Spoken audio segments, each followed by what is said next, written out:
નમસ્કાર, આપનું સ્વાગત છે કૃષિ ચોપાલમાં. હું છું અંજુ સિંહ. કૃષિ ચોપાલ એટલે કે એવો કાર્યક્રમ જ્યાં વાત થાય છે ખેડૂતની જ ભાષામાં. અને આજનું કૃષિ ચોપાલ તો ખૂબ જ વિશેષ છે, બહુ જ ખાસ. કેમ? અને આ તે એ નગરી છે જેને ન તો ક્યારેય કોઈએ બનાવી છે અને ના જ એ ક્યારેય નાશ પામશે. એટલે કે આ હંમેશાથી હતી અને હંમેશા સદા માટે રહેશે. આ નગરી છે ભોળા શંકરની. હાજી, આ નગરી છે વારાણસી. તો ચાલો શરૂ કરીએ આજે અમારા આ કાર્યક્રમની એટલે કે કૃષિ ચોપાલની પાવન નગરી બનારસ, કાશી, વારાણસીથી. શરૂઆત કરીએ છીએ આજના કૃષિ ચોપાલની. અમારા મહેમાનોની સાથે તમારી મુલાકાત કરાવીએ તે પહેલા આ રિપોર્ટ સમજીએ. પાક ઉત્પાદનની જ્યારે પણ વાત થાય છે ત્યારે સૌથી પહેલા બીજ અને રોપણ સામગ્રીનું નામ આવે છે. બીજ અને છોડ જેટલા ઉન્નત હશે, પાક ઉત્પાદન એટલું જ ઉત્તમ થશે. અમારા વૈજ્ઞાનિકોએ વધુ ઉપજ આપતી રોગ અને જીવાત પ્રતિરોધક જાતોની લાંબી શ્રેણી તૈયાર કરી છે અને આ ક્રમ હજુ પણ સતત ચાલુ છે. આજે હવામાન ફેરફારને ખેતી પર મંડરાવતા એક મોટા ખતરા રૂપે જોવામાં આવી રહ્યું છે. એવા સમયે વૈજ્ઞાનિકો આ બાબતનું પણ ધ્યાન રાખી રહ્યા છે કે બાગાયતી અને શાકભાજીની નવી જાતિઓ આ ખતરા સામે લડવામાં સક્ષમ હોય. બીજોપચાર અને માટી ઉપચારની ઉત્તમ પદ્ધતિઓ પણ ફસલ સુરક્ષા માટે મહત્વપૂર્ણ છે. આ બીજજન્ય અને માટીજન્ય રોગોથી પાકોની રક્ષા કરે છે. છતાં પણ જો જીવાત અથવા રોગનો ભય હોય તો એકીકૃત જીવાણુ નિયંત્રણ સર્વોત્તમ રીત છે. આ જ રીતે માટી પરીક્ષણ અંધાધૂંધ ખાતરોના ઉપયોગથી બચાવે છે. બાગાયતી અને શાકભાજી ઉત્પાદન અન્ય પાકોની તુલનામાં વધુ જોખમી છે. આ પર હવામાનની મારનો પ્રભાવ વધુ ગંભીર થાય છે. બાગાયતી પાકોની સંરક્ષિત ખેતી હવામાનની મારથી બચાવવાનો સૌથી ઉત્તમ પદ્ધતિ બનીને સામે આવી છે. જ્યારે ઓછી જગ્યામાં વધુ ઉત્પાદન માટે હાઇડ્રોનિક અને વર્ટિકલ ફાર્મિંગ ઉત્તમ પદ્ધતિઓ છે. આ જ રીતે મચાન પદ્ધતિ પણ વધુ ઉપજ અને ઉત્તમ ગુણવત્તાવાળી તકનીક છે. તેમાં વેલો ફેલાય છે તે માટે જમીનની સપાટીથી ઉપર મચાન બનાવવામાં આવે છે, જેથી શાકભાજી જમીનના સંપર્કમાં આવીને બગડવાથી બચી જાય. આ પદ્ધતિમાં ગુણવત્તા અને ઉપજ બંને વધે છે.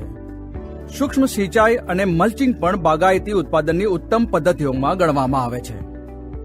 આ પાણી, ખાતર અને સમય ત્રણેયની બચત કરે છે અને ઘાસફૂસ ઉપર પણ નિયંત્રણ રાખે છે.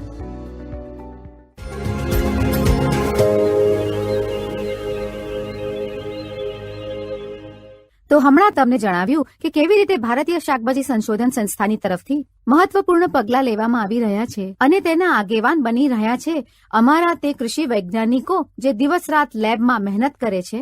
અમારી સાથે ડોક્ટર રાજેશ કુમારજી છે, નિર્દેશક છે સંસ્થાનના, અને સાથે જ આપણી સાથે છે બીજા મહેમાન ડોક્ટર નાગેન્દ્ર રાય, વિભાગ અધ્યક્ષ શબ્દ ઉન્નતિમાં, ડોક્ટર ડીપી સિંહ છે, મુખ્ય વૈજ્ઞાનિક બાયોટેકનોલોજીમાં. તો જુઓ, એક નવી ક્રાંતિની શરૂઆત થઈ છે જેને આપણે પોષણ ક્રાંતિ કહીએ તો કદાચ ખોટું નથી. સૌથી પહેલા સર, હું આપનાથી જાણવા માંગીશ કે પોષણ સુરક્ષા એક નવો પડકાર રૂપ છે. ખેડૂતોનું યોગદાન વધુ વધે તે માટે સંસ્થાન શું શું કરી રહી છે? આ સંસ્થાની સ્થાપના 1992માં શાકભાજી યોજના નિર્દેશાલય તરીકે થઈ હતી. એના પછી 1999માં તેમની જે સિદ્ધિઓને જોયા બાદ તેને ભારતીય શાકભાજી સંશોધન સંસ્થાનનો દરજ્જો આપવામાં આવ્યો. અમે અમારા સંસ્થાનની પ્રવૃત્તિઓ અમારા 3 વિભાગો, એક પ્રાદેશિક સંશોધન કેન્દ્ર અને 2 કૃષિ વિજ્ઞાન કેન્દ્રોના માધ્યમથી કરીએ છીએ. અમારા 3 વિભાગ જે છે, શાકભાજી ઉન્નતિ વિભાગ જે નવી જાતોનો વિકાસ કરે છે, જેમાં વધુ ઉપજ થાય, હવામાન સહનશીલતા હોય, બહુવિધ પ્રતિકાર શક્તિ હોય, નિકાસમુખી હોય, પોષણ સમૃદ્ધિ હોય. અમારા શાકભાજી ઉત્પાદન વિભાગના જે વૈજ્ઞાનિકો લોકો કાર્ય કરે છે, અમે શું કરીએ કે તેમાં શાકભાજી ઉત્પાદન વધારે થાય, જેમ કે સંરક્ષિત ખેતી માટે, કાર્બનિક ખેતી માટે, પાણીના બચાવ માટે, ઓછું પાણી લાગે તે રીતે કેવી રીતે નવી તકનીકોની ઈજાદ કરીએ, એના માટે કરીએ છીએ. બીજું અમારું શાકભાજી સુરક્ષા જે મહત્વપૂર્ણ વિભાગ છે કે અમે શાકભાજીમાં જીવાતો અથવા રોગો થવા માટે શું ઉપાય કરીએ કે ખેડૂત ભાઈઓને શક્ય તેટલા ઓછા ખર્ચે એમના જે રોગો છે કે જીવાત નિયંત્રણ છે એમનું મેનેજમેન્ટ થઈ શકે. એના માટે અમે બાયોપેસ્ટિસાઇડ્સ વધારે ફોકસ કરી રહ્યા છીએ આજકાલ. ડોક્ટર રાય, આપથી હું સમજવા માંગીશ કે જો આપણે શાકભાજી ઉત્પાદન ક્ષેત્રની વાત કરીએ તો શાકભાજી ઉત્પાદનના ક્ષેત્રમાં એ કઈ નવી તકનીકો છે જેને અપનાવવામાં આવે છે? ભારતીય શાકભાજી સંશોધન સંસ્થાનનો શાકભાજી ઉન્નતિ વિભાગ આ સમયે 42 શાકભાજીઓ પર કાર્ય કરી રહ્યું છે. ભારત વર્ષમાં 70 શાકભાજીઓ ઉગાડવામાં આવે છે, જેમાં અમે 60% શાકભાજીઓ ઉપર સંશોધન કરી રહ્યા છીએ, જેમાં અમારી 20 મુખ્ય શાકભાજીઓ છે, જેમ કે ટામેટું છે, રીંગણ છે, મરચા છે, ફુલાવર છે અને વાલ છે, તરબૂચ છે, ટેટી છે વગેરે. એ જ રીતે અમે 22 અપરિચિત શાકભાજીઓ ઉપર પણ ખેતી કરી રહ્યા છીએ, જેમ કે અમારી કલમી શાક છે, તમારો પોઈ છે, બથુઆ છે અને સોડન બીન છે, વિન્ડ બીન છે, સોયાબીન છે. આ ઓછી હાજર શાકભાજીઓ ઉપર પણ કામ કરી રહ્યા છીએ. જી આ જાણીને તમને આનંદ થશે કે ભારતીય શાકભાજી સંશોધનના 34 વર્ષ અમે પૂર્ણ કરી ચૂક્યા છીએ અને 34 વર્ષમાં અમારા આ વિભાગે 134 જાતિઓ અને સંકર જાતોનો વિકાસ કર્યો છે. જી જી અને અમારી લગભગ 40% જાતો એવી છે જે અમારા ખેડૂતો સુધી પહોંચી ચૂકી છે. જી ડોક્ટર સિંહ, આપણે જોઈ રહ્યા છીએ કે જીવાતો અને બીમારીઓ પણ એવી આવી રહી છે જેનું નિરાકરણ ઘણીવાર ખેડૂતોને સમજાતું નથી. તો શું બાયોટેકનોલોજી આમાં મદદરૂપ છે? આમ જોવામાં આવે તો હવામાન પરિવર્તનના આ સમયમાં ઘણી બધી સમસ્યાઓ છે અને રોગ જે છે પહેલાથી વધુ આક્રમક બનીને સામે આવી રહ્યા છે. તો એટલા માટે જે છે એવી રોગ પ્રતિકારક જાતિઓને વિકસાવવાની જરૂર છે, જેના માધ્યમથી કે ખેડૂતોને ખર્ચ પણ ઓછો આવે અને રાસાયણિક દવાઓ જે નાખે છે એ પણ દવાઓનો ખર્ચો પણ ઓછો આવે. દવાઓથી જે પર્યાવરણ પ્રદૂષણ થઈ રહ્યું છે એ ઓછું થાય અને એની સાથે સાથે ખેડૂતોને છે કે એનો લાભ મળે. તો આવી પ્રજાતિઓ આપણે ખાસ કરીને ટમાટરમાં અને મરચામાં, ભીંડામાં વાયરસ ફ્રી જેના છોડ છે એના માટે અને તે ઉપરાંત બેક્ટેરિયાથી જે રોગ લાગી રહ્યા છે અથવા ફંગસથી જે રોગ લાગી રહ્યા છે એના નિવારણ માટે અમે તૈયાર કરી રહ્યા છીએ. તેની સાથે સાથે મોટી સમસ્યા હવામાન પરિવર્તનની આ છે, તમે જોઈ રહ્યા હશો કે જે તાપમાનમાં જે અચાનક વધારો થઈ રહ્યો છે અને તાપમાન જે અચાનક ઘટી રહ્યું છે, તો એનાથી બચવા માટે જે તાપ પ્રતિરોધક પાકો છે, એવા પાકો કે જેમાં ટમેટાનો તાપ પ્રતિરોધક પાકો છે અને કાશી તાપસની એક જાત આવી છે, આવા પાકો જે અમે વિકસિત કરી રહ્યા છીએ. આની સાથે સાથે જે પોષણ સુરક્ષાની વાત તમે કહી છે કે જે બાયો ફોર્ટિફાઈડ એટલે કે જે જૈવ ફોર્ટિફાઈડ રીતોથી જે કેટલાક મિનરલ્સ છે એવા જેનાથી માનવ શરીરમાં રોગ પ્રતિકારક શક્તિ વધે છે, તો અમે એવા પાકોના વિકાસમાં પણ લાગેલા છીએ. જેમ કે ગાજર છે, ગાજરમાં બીટા કેરોટીન એક કેરોટીન છે જે એન્ટીઓક્સિડન્ટનું કામ કરે છે અને અમે એવા જાતિઓને વિકસાવવામાં લાગેલા છીએ. અને સાથે સાથે જે લાઇકોપિન છે એન્ટીઓક્સિડન્ટ તરીકે કામ કરે છે અને ટમાટરમાં ભરપૂર માત્રામાં જોવામાં આવે છે. એવા લાઇકોપિન સમૃદ્ધ જે છે એ અમે તમામ બધી જાતિઓ વિકસિત કરવા માટે કે પ્રયાસમાં લાગેલા છીએ. ચાલો કેટલાક ખેડૂતોના પ્રશ્નો છે, તો પ્રશ્નો લઈએ. અમને ખેડૂત ભાઈઓને ઉચ્ચ ગુણવત્તાવાળા બીજ કેવી રીતે મળે અને ગામે સ્તરે તમારા સંસ્થાન દ્વારા એવા કયા કાર્યક્રમો ચાલુ રાખવામાં આવી રહ્યા છે જેથી યોગ્ય સમયે અમને બીજની ઉપલબ્ધતા મળી શકે? જો હું બતાવી દઉં કે અમારી સંસ્થાની જાતો હોય કે તકનીકી હોય એ કાશી બ્રાન્ડથી જાણીતી છે, જે બનારસમાં આવેલી છે અને તેને કાશી પણ કહેવામાં આવે છે. અમારા 4 ફ્લેગશિપ પ્રોજેક્ટ્સ છે, જેમ કે ફાર્મર ફર્સ્ટ, અનુસૂચિત જનજાતિ ઉપયોજના, અનુસૂચિત જાતિ ઉપયોજના અને અમારા ઉત્તર પૂર્વી રાજ્યો માટે યોજનાઓ છે. આના માટે અમે બીજ આપીએ છીએ જે ગુણવત્તાસભર હોય છે. તેમના ખેતરમાં ફિલ્ડ ડેમોન્સ્ટ્રેશન કરીએ છીએ, ઓન ફાર્મ ટ્રાયલ કરીએ છીએ અને તકનીકી પ્રશિક્ષણ પણ આપીએ છીએ, જેથી કેવી રીતે વાવવું, ક્યારે વાવવું, કઈ પદ્ધતિઓ તેમાં ઉપયોગ કરીએ જેનાથી કે તમારા છોડ સ્વસ્થ રહે અને તેમાં રોગ ઓછા લાગે અને ઉપજ વધુ થાય. આઈપીએમ ની વાત કરીએ તો તે ખેડૂતો સુધી પહોંચે, ખેડૂત શાકભાજી ઉત્પાદનમાં તેને અપનાવે, તેના માટે ક્યાં પડકાર આવી રહ્યો છે? મુખ્ય રીતે જો ગેપને જોવામાં આવે તો અમે અનુસંધાન કરીએ છીએ કે જાણકારીના અભાવે એ તકનીકો, એ જાતો ખેડૂતો સુધી નથી પહોંચી શકતી. તો એના માટે અમારા જે માનનીય કૃષિ મંત્રીજીએ જે છેલ્લા દિવસોમાં વિકસિત કૃષિ સંકલ્પ અભિયાન ચલાવ્યું હતું, તે એક અત્યંત ઉત્તમ એક પદ્ધતિ હતી, જેના કારણે અમે લોકો બધા ખેડૂતો સુધી બનારસમાં અને આસપાસના જિલ્લાઓમાં લગભગ 60,000થી વધુ ખેડૂતો સાથે સીધો સંવાદ કર્યો અને તેમને અમારી તકનીકો વિશે, અમારી જાતિઓ વિશે જણાવ્યું. તો ઘણા ખેડૂતો તેમાં જાગૃત થયા અને ફોનથી પણ, સોશિયલ મીડિયાથી દ્વારા પણ અને આવીને પણ પોતાની તે ટેકનિકી માહિતી અને જાતિઓ વિશેની માહિતી લઈ રહ્યા છે. અમે એનું પ્રશિક્ષણ પણ આપીએ છીએ. હવે જેમ કે તેઓ પોતે બીજ ઉત્પાદન કરી શકે, પોતે સંકર બીજ ઉત્પાદન કરી શકે, વૈજ્ઞાનિક ખેતી કેવી રીતે કરે, બધી વસ્તુઓની તકનીકી માહિતી અમે આપીએ છીએ એમને. અને ગુણવત્તાસભર બીજ, ગુણવત્તાસભર ખાતર, જે રસાયણ છે, આ બધું મળવા માટે અમારા કૃષિ મંત્રીએ કહ્યું છે કે જલ્દી અમે આની ઉપર કડક કાયદો લાવવામાં આવશે, જેમાં બજારમાં કે જે આ બધાના નકલી બીજ છે અથવા તો અમારા જે અમાનક રસાયણ અને ખાતર છે તેના પર રોક લગાવી શકાય છે. અને અમે એક વધુ પડકાર જોઈ રહ્યા છીએ કે હવામાન પરિવર્તન. એવા સમય શાકભાજીની ખેતી અમારા ખેડૂતો માટે કેટલી લાભકારી બની શકે છે? તમે જોઈ રહ્યા છો કે હવામાન પરિવર્તન થઈ રહ્યું છે અને આનો પ્રભાવ આપણા શાકભાજીના ઉત્પાદન ઉપર વધારે પડી રહ્યો છે. અમારા જે નાના અને સીમાંત ખેડૂતો છે તેમના ઉપર બહુ ઊંડો પ્રભાવ પડી રહ્યો છે. કારણ કે તેઓ જે છે ખુલ્લા ખેતરમાં જ પોતાના શાકભાજીની ખેતી કરી રહ્યા છે. આ દિશામાં અમારો જે શાકભાજી સંશોધનનો જે શાકભાજી ઉન્નતિ વિભાગ છે ઘણું પ્રશંસનીય કામ કર્યું છે. એવી જાતિઓનો વિકાસ કર્યો છે કે જે વધારે તાપમાનમાં પણ ઉગાવી શકે, ઓછા પાણીમાં પણ એની ખેતી કરી શકાય. ટમાટરની અમારી જાતિ રજૂ કરી છે કે જેમ કે અમારા ડોક્ટર સાહેબે કહ્યું કે કાશી તપસ ને કાશી અદ્વત છે, તેને ફેબ્રુઆરીના પ્રથમ અઠવાડિયામાં રોપણ કરી રહ્યા છીએ. તો લાલ પાકેલા ફળ તમને મેના છેલ્લા અઠવાડિયાથી જૂનના પ્રથમ અચ્છા. અઠવાડિયા સુધી મળે છે. આ જ રીતે આપણી એક જે કહેવાય પાલક છે, પાલકની જે છે કાશી બારમાસી જાત તૈયાર કરવામાં આવી છે. જે તમે જોવો છો કે પાલક જે ગરમીમાં ઝડપી રીતે જલ્દીથી બોલ્ટિંગ થઈ જાય છે, પરંતુ અમારા વૈજ્ઞાનિકોએ અમારા વિભાગના દ્વારા કાશી બારમાસી પાલક વિકસાવ્યો છે. મૂળાની પણ અમારી એક સારી જાત વિકસાવવામાં આવી છે, કાશી અદરા છે, જેની તમે જે છે 12 મહિના સુધી ખેતી કરી શકો છો. એક કલમી શાક છે, તેમાં પણ એક કાશી મનુજાત વિકસાવવામાં આવી છે, જેને તમે 50 સેલ્સિયસ તાપમાને પણ આની સફળતાપૂર્વક ખેડૂત ભાઈઓ એની ખેતી કરી શકે છે. ખેડૂતોનો સવાલ પણ લઈ લઈએ. એક ખેડૂત છે. જે નદીઓના કછારી વિસ્તારમાં શાકભાજી ઉત્પાદનને લઈને કોઈ સંશોધન કાર્ય કરી રહ્યા છો? આ દિશામાં પણ અમારા ભારતીય શાકભાજી સંશોધન સંસ્થાનના શાકભાજી ઉન્નતિ વિભાગે ઘણું કામ કર્યું છે. અને અમારે અહીંયા એક ઉપકાર ઉત્તર પ્રદેશ કાઉન્સિલ પરિયોજના ચાલી, જે 4 થી 5 વર્ષ સુધી સંસ્થાનમાં ચાલી અને તેના ખૂબ સારા પરિણામ આવ્યા. જી, અને તે જી. પરિણામમાં જાણવા મળ્યું કે અમારા સંસ્થાનની જે વિકસિત જાતિઓ છે, જેમ કે કોળાની છે, કાશી હરિત છે, દૂધીની છે, કાશી ગંગા છે, કરેલાની કાશી પ્રતિષ્ઠા છે, ગલકાની છે, કાશી જ્યોતિ અને કાશી શ્રેયા છે, અને ટેટીની જે છે મધુજાત છે. આ બધી જાતિઓ જે છે, જે કછારો વિસ્તાર છે, જે ખૂબ સારી ઉપજ આપી રહ્યો છે. હવે વાત કરીએ ડોક્ટર સિંહ સાથે. ડોક્ટર સિંહ, નવી જાતિ આપણે જે ડેવલપ કરી રહ્યા છીએ તેની સાથે જીનોમનો પણ એક રોલ ખૂબ મહત્વપૂર્ણ બની જાય છે.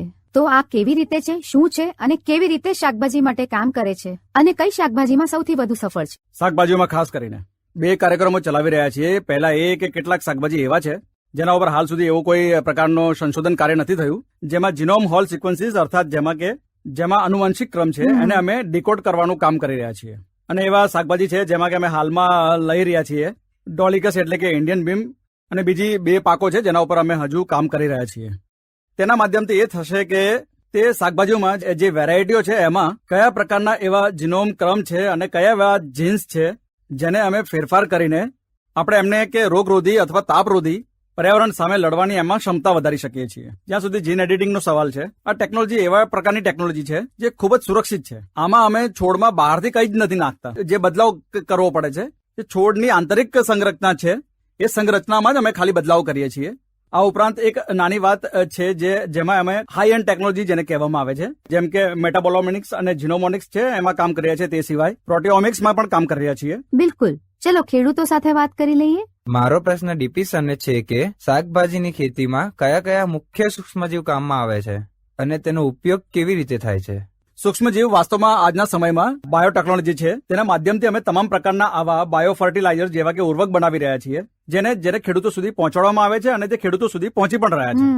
તો માની લો કે તમારી પાસે આજના સમયમાં જેમ નાઇટ્રોજન આપવું હોય તો તમે એમાં યુરિયાનો ઉપયોગ કરી રહ્યા છો, ડીએપી નો ઉપયોગ કરી રહ્યા છો, તો તેના બદલામાં ઘણા બધા જૈવ ખાદ છે, ઘણા બધા જીવ એવા છે જે છોડોને આ બધી વસ્તુઓ ઉપલબ્ધ કરાવી રહ્યા છે.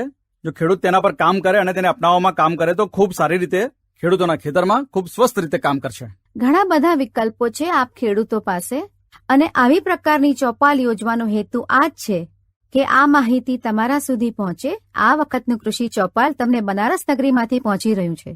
અહીં કૃષિના ક્ષેત્રમાં ખાસ કરીને શાકભાજી ઉત્પાદનને લઈને ઘણા નવા કાર્યો થઈ રહ્યા છે, અને તેની જ ચર્ચા આજે કૃષિ ચોપાલમાં અમે કરી રહ્યા છીએ. અમારી સાથે મહેમાનોનું એક નવું પેનલ જોડાયું છે. ચાલો તેમની મુલાકાત કરાવી દઈએ. અમારી સાથે ડોક્ટર અનંત બહાદુરજી છે, વિભાગ અધ્યક્ષ શાકભાજી ઉત્પાદન. અમારી સાથે ડોક્ટર S.K. સિંહ છે, મુખ્ય વૈજ્ઞાનિક એગ્રોનોમીથી. Doctor K.K. પાંડે, મુખ્ય વૈજ્ઞાનિક શાકભાજી સુરક્ષાથી.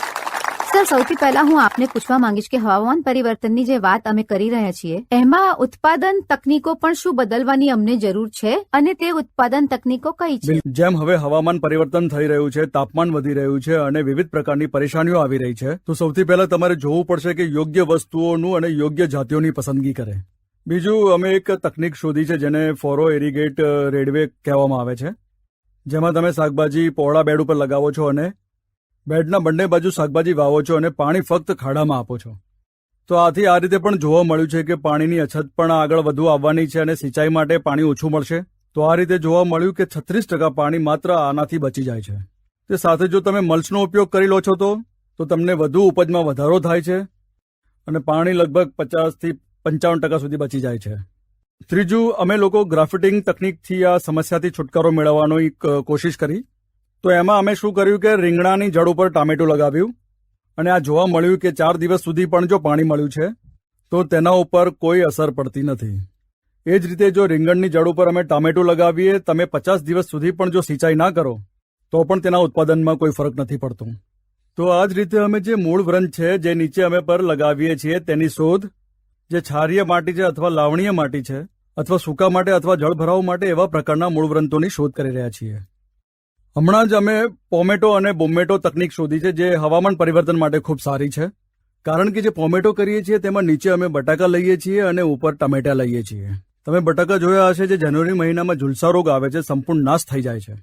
પણ બટાકા ઉપર જો તમે ટામેટા લીધા છે તો તેનો પ્રભાવ ખૂબ ઓછો થાય છે. એ જ રીતે અમે એક બ્રમેટો લીધું છે જેમાં રીંગણ અને ટામેટા બંને એક જ છોડ પર હોય અને તેના માટે રીંગણની અર્ધ જંગલી જાત છે તેને લેવામાં આવી છે.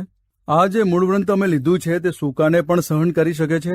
જળ ભરાવ જો 4 દિવસનું હોય તો તેને પણ સહન કરી શકે છે અથવા માટી ક્ષારીય છે તો તેને પણ સહન કરી શકે છે. તો અમે આ રીતે કરીને જે તમારું પ્રોટેક્ટેડ કલ્ટિવેશન છે જેમાં તાપમાન, ભેજ અને પ્રકાશને કંટ્રોલ કરીને તમે થોડો સમય આગો પાછો પણ કરી શકો છો. કે જે આપણે જૈવિક પદ્ધતિઓની વાત કરીએ છીએ તે ખેડૂતો માટે કેટલું લાભદાયી છે, પણ શું જે આપણે 3 ગણું, 4 ગણું, 5 ગણું વધુ ઉત્પાદનની વાત કરીએ છીએ તે શું જૈવિક પદ્ધતિઓમાં પણ એટલી જ સંભવ દિશામાં જઈ શકે છે? એવું જોવા મળ્યું છે કે જ્યારે આપણે એક સારું પાક ચક્ર બનાવીએ છીએ તો અમે જમીનની ઉર્વરતા અને રોગ વ્યાધિના પ્રકોપને પણ ઓછું કરી શકીએ છીએ. તમામ શાકભાજી અને તમામ પરિસ્થિતિઓમાં ઓર્ગેનિક ફાર્મિંગ એટલે કે જૈવિક ખેતી નથી કરી શકાતી. એવું સંશોધનમાં જોવા મળ્યું છે કે જૈવિક ખેતી માટે ઘણા શાકભાજી ખૂબ જ અનુકૂળ છે અને ખૂબ સારું પ્રતિસાદ આપે છે.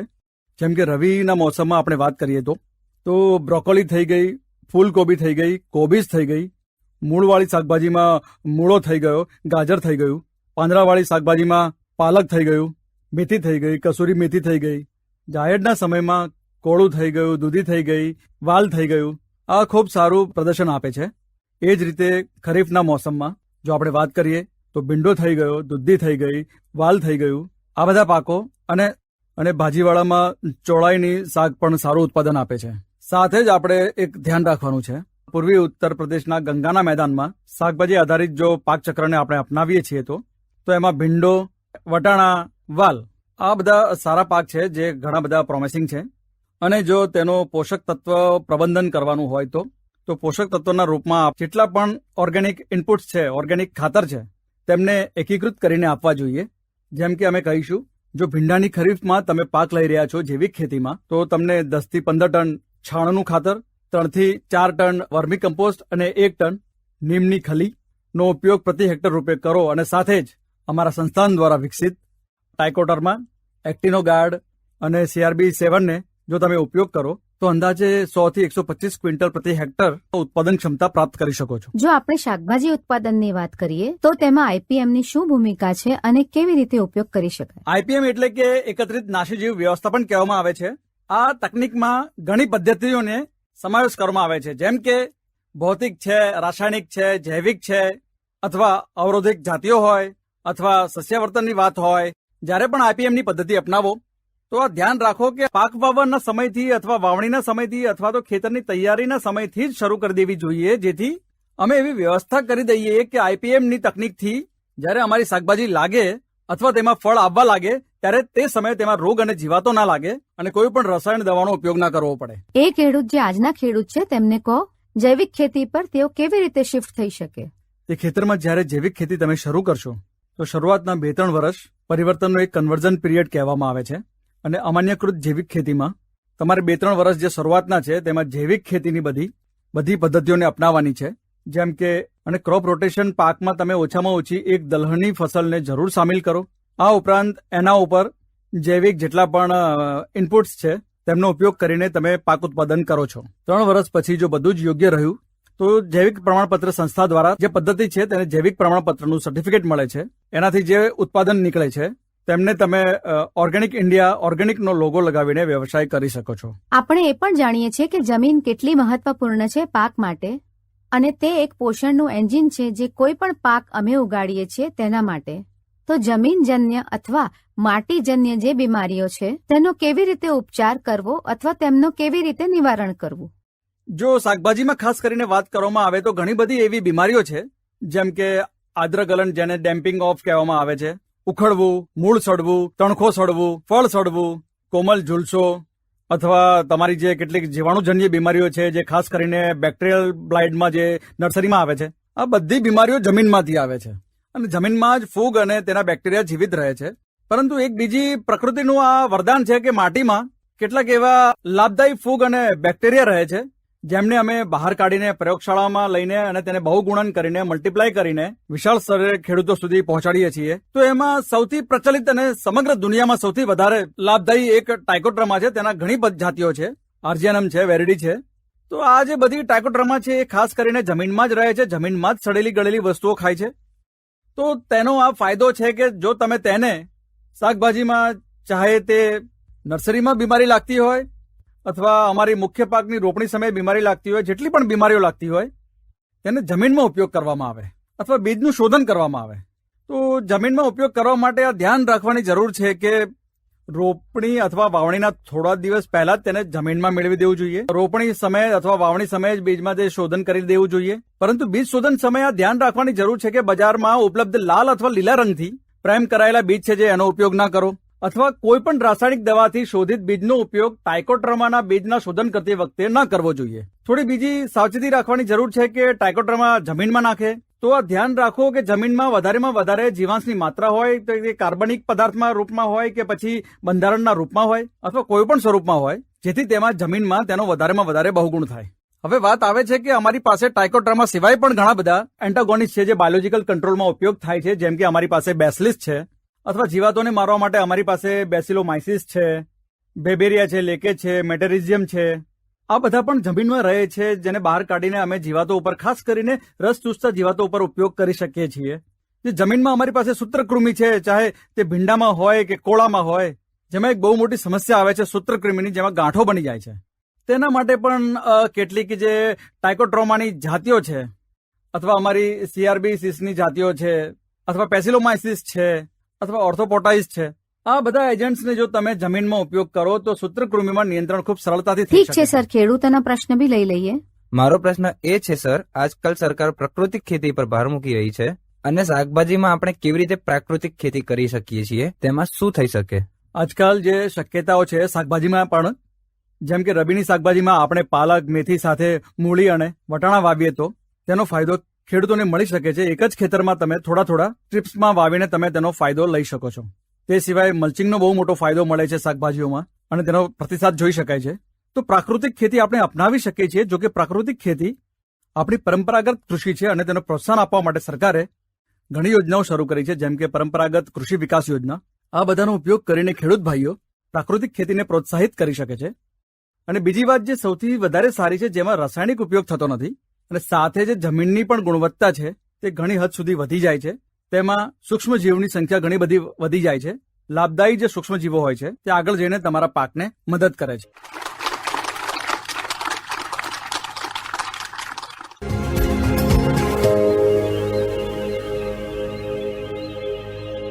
હવે આપણી સાથે મહેમાનોનું એક નવું પેનલ જોડાઈ ગયું છે જે આપણને જણાવશે કે વિપણનના ક્ષેત્રમાં અને સાથે સાથે કઈ કઈ એવી યોજનાઓ છે જે ખેડૂતો માટે ચલાવવામાં આવી રહી છે. પ્રોસેસિંગ કેટલું મહત્વપૂર્ણ છે, ખેડૂતો કેવી રીતે અપનાવી શકે, મૂલ્ય સંવર્ધન કેવી રીતે કરી શકાય, તે બાબતે આ મુદ્દા ઉપર વાત કરીશું. ડોક્ટર નીરજસિંહજી આપણી સાથે છે, મુખ્ય વૈજ્ઞાનિક શાકભાજી પ્રસાર વિભાગમાં. ડોક્ટર રાકેશ કુમાર દુબે, મુખ્ય વૈજ્ઞાનિક શાકભાજી ઉન્નયન વિભાગમાં. ડોક્ટર સ્વાતિ શર્મા, વરિષ્ઠ વૈજ્ઞાનિક પોસ્ટ હાર્વેસ્ટ મેનેજમેન્ટમાં. તો ચાલો ચર્ચાની શરૂઆત કરીએ અને સૌ પ્રથમ ડોક્ટર સિંહ, હું આપને પૂછવા માંગીશ કે કઈ કઈ પ્રકારની યોજનાઓ ચલાવવામાં આવી રહી છે જે સરકાર તરફથી પ્રયત્નો કરવામાં આવી રહ્યા છે કે અમારા ખેડૂત વધુમાં વધુ શાકભાજીની ખેતીને અપનાવે? મુખ્ય કેટલીક યોજનાઓ જે હાલમાં આપણા સંસ્થા દ્વારા ચલાવવામાં આવી રહી છે, તેમાં સૌપ્રથમ છે ફાર્મર ફર્સ્ટ. આ યોજનાઓ છેલ્લા એક દાયકાથી છે. આ બનારસ અને મિર્જાપુરના અલગ અલગ ગામોમાં આ પ્રયોજનાઓ ચલાવવામાં આવી રહી છે અને આ પ્રયોજનાઓની ખાસિયત એ છે તેમાં ખેડૂતોની ભાગીદારીની સાથે સાથે જે ફાર્મર્સ ઇનોવેશનની અમે વાત કરીએ છીએ તેને પણ ધ્યાનમાં રાખવામાં આવે છે. અને તેમના જે અવેલેબલ રિસોર્સિસ છે, જે અમારા આ સંસ્થાની જેટલી પણ તકનીકો છે એને અમે એમના સુધી પહોંચાડીએ છીએ. 15 થી 30% સુધીનો વધારો જે છે જે વિવિધ પાકોમાં જોવા મળ્યો છે. સાથે સાથે કેટલીક વર્ગીકૃત એ પણ અમારી પાસે પરિયોજનાઓ છે. અમારી પાસે ફ્લેગશિપ પ્રોગ્રામ ચાલી રહ્યા છે, જેમ કે અનુસૂચિત જાતિ માટે અને અનુસૂચિત જનજાતિ માટે.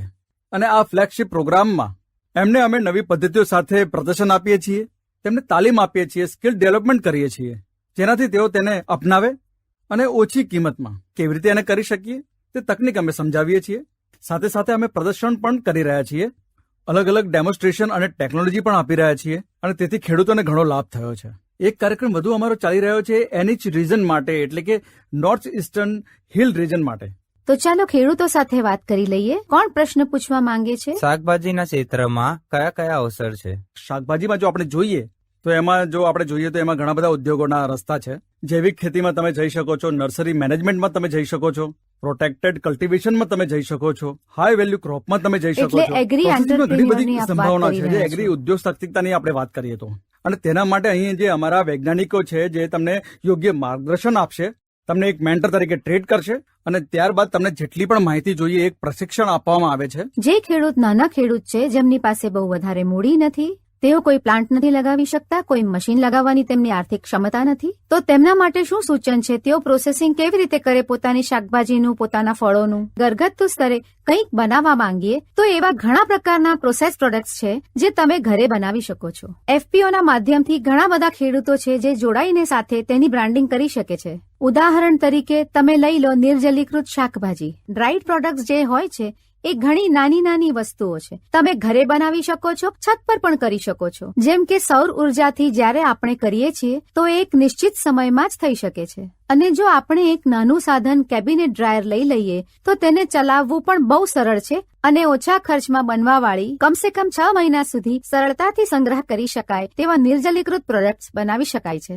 તેની સાથે જ સરકારની એક ખૂબ જ સરસ યોજના પણ ચાલી રહી છે, પ્રધાનમંત્રી સૂક્ષ્મ ખાદ્ય પ્રોસેસિંગ યોજના. આ યોજનાના અંતર્ગત જે પણ ખેડૂત ભાઈઓ છે જ્યારે નાના સ્તરે કોઈ ઉદ્યોગ કરે છે તો તેમાં તેમને મહત્તમ 35% સુધીની સબસિડી અને કે પછી 10 લાખની સહાય, એની સહાયતા સરકાર આપે છે. તો ઉદ્યોગ તમે લગાવી પણ શકો છો અને જાતે પણ કરી શકો છો. ચલો ખેડૂતો સાથે વાત કરી લે. કોઈ બીજો પ્રશ્ન? જો કોઈ ખેડૂતને બીજ જોઈતો હોય તો તે ઘરે બેસીને કઈ રીતે અહીંથી બીજ મેળવી શકે?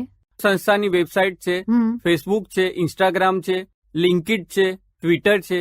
આ બધા એકાઉન્ટ એની સાથે સાથે ખેડૂત અમારા ડિરેક્ટર સાહેબને નામથી એક મેલ કરી શકે છે, તે બીજની ડિમાન્ડ કરી શકે છે. તો અહીંયાથી ઉચ્ચ ગુણવત્તાયુક્ત સારી રીતે પેકિંગ કરીને એમના ઘર સુધી પહોંચી જાય છે. જી બેશક સર. હવે અંતમાં જે પ્રયાસ કરવામાં આવી રહ્યા છે તમારી સંસ્થા દ્વારા, જે જાતો વિકસાવવામાં આવી રહી છે, તેનો કેવો પ્રભાવ તમે જોઈ રહ્યા છો?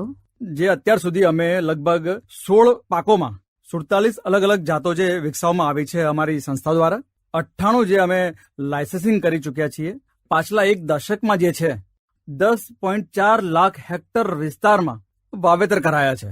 અને અંદાજે જો આપણે તેને વાર્ષિક ધોરણે ભાગીએ તો લગભગ 1 લાખ હેક્ટર દર વર્ષે ઘણો બધો લાભ વાવવામાં થયો આવે છે. છે. અને બિલકુલ બિલકુલ. તેનાથી કરીબ 40 કરોડનો આર્થિક જી. લાભ ખેડૂતોને મળી રહ્યો છે. ઘણો ઘણો આભાર સૌ મહેમાનોનો. આપ અમારા કાર્યક્રમ સાથે જોડાયા, ખેડૂતો સાથે સીધી વાતચીત કરી અને તેમના પ્રશ્નોના જવાબ પણ આપ્યા. હાલમાં આ પાવન નગરીમાંથી તમારાથી વિદાય લઈશું. આગામી ચોપાલમાં ફરી થશે તમારી સાથે મુલાકાત. નમસ્કાર.